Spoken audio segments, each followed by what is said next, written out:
first one being one of my favorite young fighters right now, Robeisy Ramirez, winning a very clear-cut 8-round decision against Felix Carballo.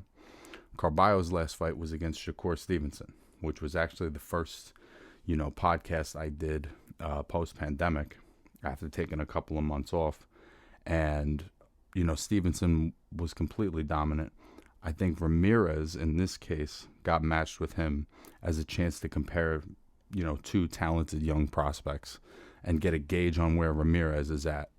And I think what he showed is that he's not as offensive-minded as Stevenson, but on a technical level and just purely his technique, his strategy, how he fights, that this guy is working on being a top-level guy.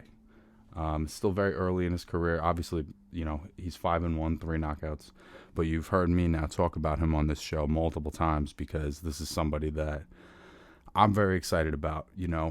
I think when they're watching him, when the commentators, Tim Bradley and all them are watching, they have very, very high expectations of this guy. So if his mentality is to fight a little bit more passive, I think that their inclination is to want him to go for knockouts, to do, to be an aggressive kind of front foot fighter, or at least to press the pace of the fight a little more, which I see the value of that. But this guy's got some really tricky moves, man. It's almost impossible to hit him clean. He's always moving back, taking short shuffles to create distance for himself. And he always keeps you turning after he punches. He changes angles every time. He gets off a couple, he gets around. One of my favorite little subtle moves that he does is he'll be in his stance, he's working, and all of a sudden he'll just sort of drop. And then he'll get back to it, and then he'll boom, he's moving his head, and then he drops. And every time he drops, a lot of times, it freezes the opponent. It's a weird little move, so he could be in the corner, whatever, and it's real unpredictable. But once he drops, it's almost like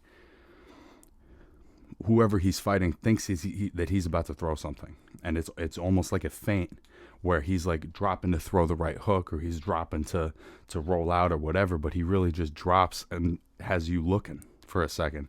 It's a very slick little move. I think that Robeisy Ramirez is getting moved along in the right way, and I think that it won't be long before you see this guy in a fight of significance. His skill level is progressing, faster than your average prospect because of his amateur experience and his pedigree.